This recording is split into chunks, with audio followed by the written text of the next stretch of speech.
1986 সালের বিশ্বকাপ ডিয়েগো ম্যারাডোনার জাদুতে মুগ্ধ হয়েছিল ফুটবল বিশ্ব।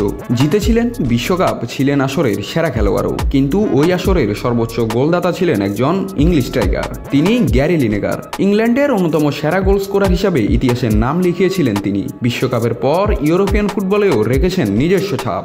আর অবসরের পর তিনি হয়ে উঠেছিলেন বিবিসির মুখ। টানা 25 বছর উপস্থাপনা করেছেন ফুটবল বিষয়ক বিখ্যাত অনুষ্ঠান match of the day.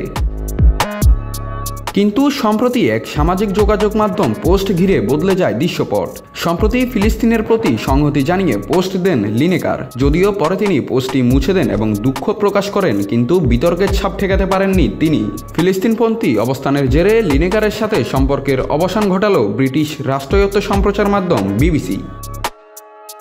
English premier লিগের শেষ ম্যাচ ডের পরই আনুষ্ঠানিকভাবে লিনেকারের সঙ্গে 25 বছরের সম্পর্ক ছিন্ন করে বিবিসি। অথচ তার সঙ্গে চুক্তি ছিল 2026 বিশ্বকাপ পর্যন্ত। মানবাধিকার কর্মীরা বলছেন, এই ঘটনা কেবল একজন উপস্থাপক হারানো নয়, এটি পশ্চিমা মিডিয়ার মতপ্রকাশের স্বাধীনতা হরণের আরেকটি উদাহরণ। সামাজিক মাধ্যমে গ্যারি লিনেকারের পাশে দাঁড়িয়েছেন হাজারো মানুষ। সাবেক খেলোয়াড়, সাংবাদিক থেকে শুরু করে সাধারণ মানুষও বলছেন মত প্রকাশ অপরাধ নয়। গ্যারি লিনেকার, যিনি একসময় ছিলেন ইংলিশ ফুটবলের গর্ব, আজ তিনি হয়ে উঠেছেন মত প্রকাশের স্বাধীনতার প্রতীক। বিশ্বকাপের গোলদাতা থেকে বিবিসির প্রিয় মুখ, আর এখন ফিলিস্তিনের পাশে দাঁড়ানোর মূল্য দিচ্ছেন এই সাবেক ফুটবলার।